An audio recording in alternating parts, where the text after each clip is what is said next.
Hey guys, Stacker710, and this is not going to be a sports card video like usual, so we're going to talk a little bit this time about personal finance, at least what I do.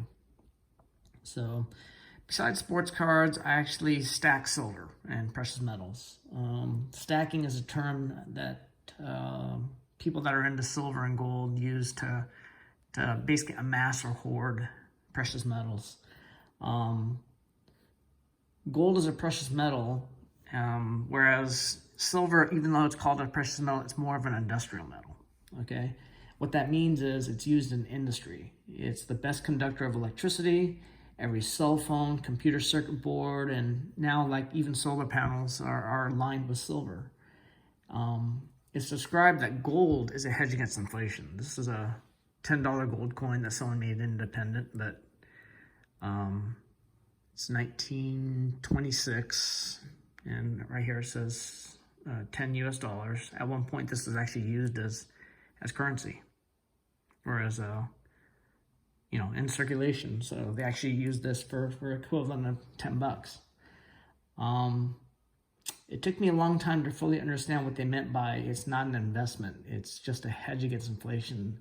So bottom line is, if you want your silver or gold to increase in value over time, it's literally like a bookmark for the value of your cash. The increase or decrease in the price per ounce for both gold and silver is very, very slow.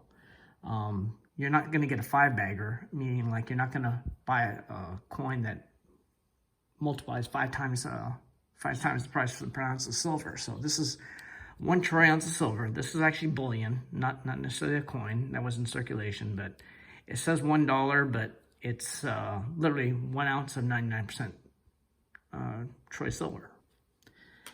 I usually I try to stack what they call junk silver or constitutional silver, because they're coins like this, and you'll see here there's no copper ring. So I have a 1972 regular silver dollar, and you see here that you have this copper orange ring. It's because it's made out of zinc and copper. There's no silver in this thing, whereas this is 90% silver. Okay. But purchased regularly over time, you can amass quite a bit of value. Silver and gold are very liquid. It's a good idea if you're interested to find like a coin dealer. Usually coin dealers are also bullion dealers, and they regularly buy and sell silver. So you can actually buy silver or gold from them and then turn around a couple months later or a couple years later, whenever you need cash, and sell it back. They'll buy it back from you. I actually like silver more than I do gold, because long term I think it has more potential. It's also more volatile. Just gotta warn you about it, because gold is hot when the rest of the economy isn't doing well. And I don't really like betting against the US or world economy for that matter. So that's why I usually tend to stick with silver. Another interesting thing about silver is the world supply of silver is actually going down, because a lot of the silver that was integrated into like circuit boards and like electronics, it's actually thrown away. A lot of the world's supply of silver is actually in landfills and dumps, because the cost to extract the silver from those circuit boards is actually, the cost of doing that is actually more than the actual cost of mining it. So as more and more clean energy bills are being signed for the world to go on clean energy, namely solar, the demand for silver is just going to keep going up, whereas the world's supply is actually decreasing and going down. So I use silver and gold more like a mobile bank. I actually keep silver. This is just part of my stack. I actually keep silver at several different places. It's not a good idea to keep all your silver at just one place, or somewhere really obvious, like a safe is not a good place to stack silver. Number one, it takes a lot of space.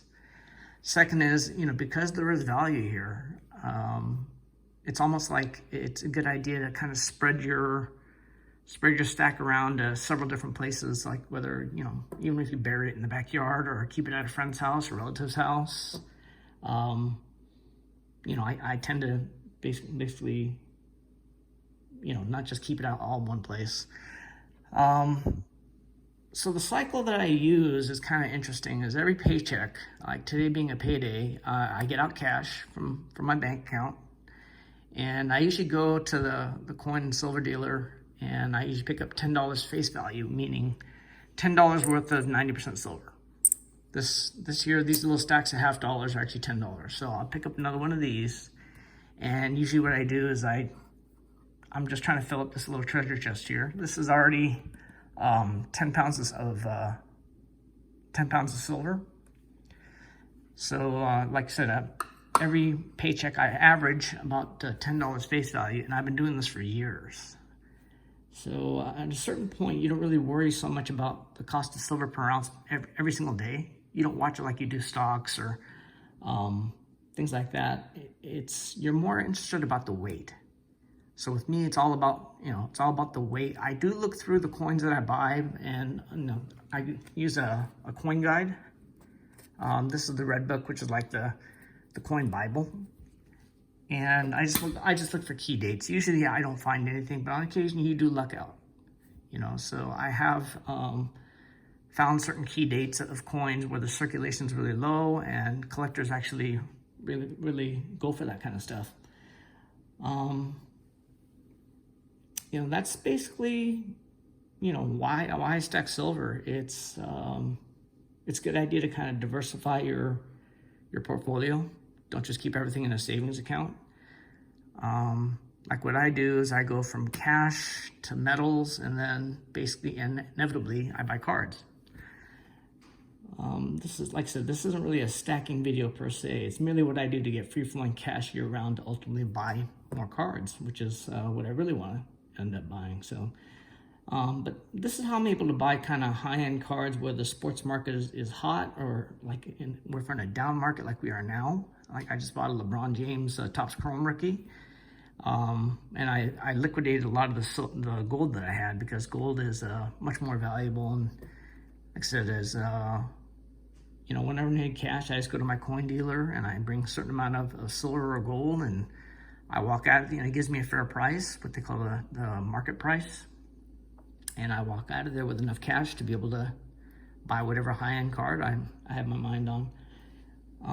Me being a collector, still, I do sometimes collect actual graded coins, like here. This is a 1799, what they call the bus dollar. So anything in the 1700s, any coin in the 1700s is pretty valuable. This is when, the U.S. Mint, the standards really weren't quite as high as they were today. Like this is 1799, and think about it, this is 1899 silver dollar. This is 100 years older, okay? This is called the bust dollar, because obviously the chick on here, I think it's Lady Liberty's showing her breasts, and even though it's just the cleavage, back then it was highly controversial to be able to be this revealing. Another coin is in 1878, and it says CC because that means Carson City. It means the different mints around the country, Carson City was one of the rarest. So usually anything you find with a little CC, which it's almost impossible to see, but there's a little CC right above the D right there.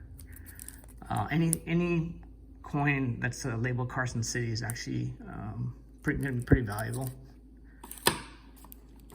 This is a 1921 piece dollar, and this is kind of a key date because in 1921 they were still printing.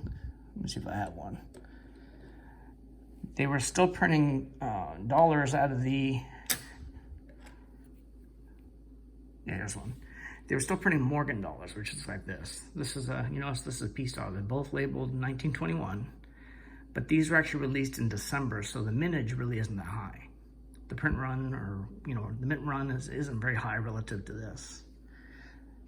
1921 is also kind of a key date for me because the grandfather that raised me, he was born in 1921, and he and I were very close, and he actually gave me a few coins to start off my collection when I was a kid.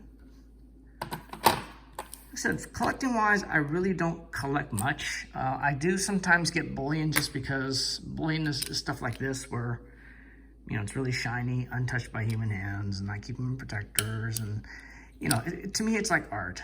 You know, this is from a French mint, a lot of detail. This is Australia's, the Perth mint. Oops.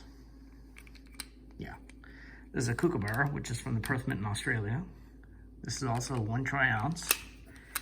But for the most part, like I said, I don't really want to get into collecting because you pay what they call a higher premium for that. And when it comes time to sell, it's almost like paying eBay fees or like auction fees. You're not going to get the premium back unless the price is really escalated. And price on silver and gold escalate so slowly that it doesn't make much sense just to buy silver only to turn around and sell it, like, you know, within the week or like 2 weeks later, because chances are you're not going to recoup the premium that you paid for it.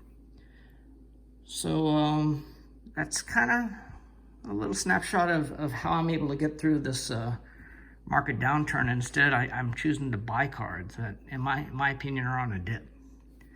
You know, I go from regular cash to precious metals, and then inevitably I end up selling them whenever I need cash to buy more cards. So if you guys have any questions, you know, leave your comments below, or my email address is cardtech@gmail.com. No 710, it's the original Card Tech. And till next time, guys, thanks for watching.